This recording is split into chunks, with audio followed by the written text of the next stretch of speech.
Leiston 3, BTFC 1. Nearly made a mistake already. Mark, a really frustrating day to be a boy. Yeah, terrible performance, terrible game.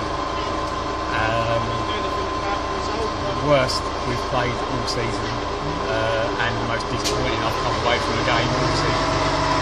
It was almost like we replayed our performance against Leatherhead where we lost 3-1. It was a disgusting performance. If you look at the circumstances of the game, I think it was very similar to the Leatherhead game.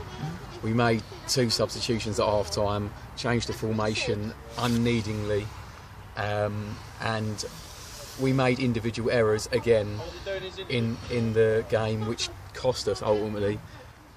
But like I've been saying, I don't like this 3 at the back formation.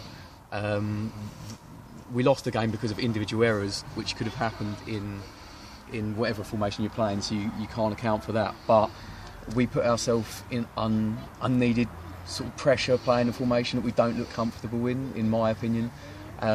We had a poor first half. I don't think we were particularly good in the first half in a 4-4-2, and we conceded a late goal at a bad time, but we didn't need to change it. We could have taken a draw out of that game comfortably, and I'd have been happy with that, but we went for the win.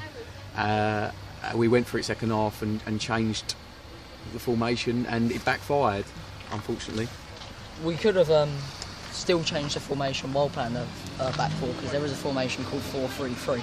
Yeah, I mean, yeah, we could have done, but we made that decision. And when you make the substitutions and you make that decision, it's very hard when you've made 3 subs after 60 minutes to change to anything else. You've really, I said before, you put all your eggs into one basket, and if you committed to it, and we couldn't really change it. Once we conceded the second and third, we couldn't come back from that.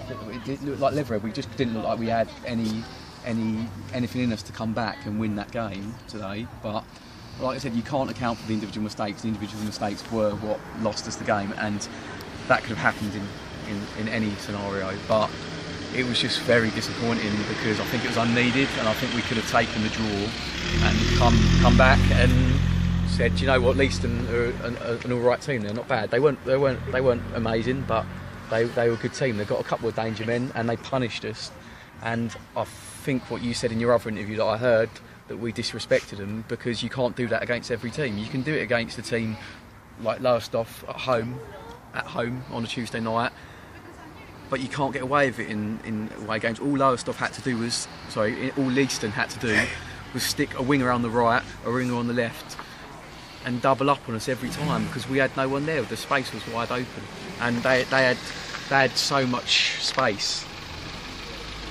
Do you think this is a worry ahead of Leiston, or is it just a one-off? I don't think it's a worry, because we've just gone 25 games unbeaten. That's the end of our unbeaten run, 25. I'm sure we'll put together another winning run.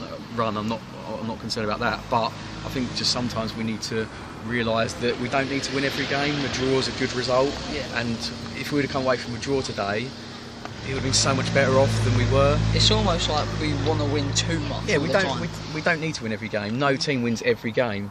Like, you only need to win. You only need to average two points a game to win leagues. You don't need to win every game. Like, you have to go to some away games and take a draw. Rubbish. All right. Thanks, Mark. Cheers, mate. Tom. She freaking killed me.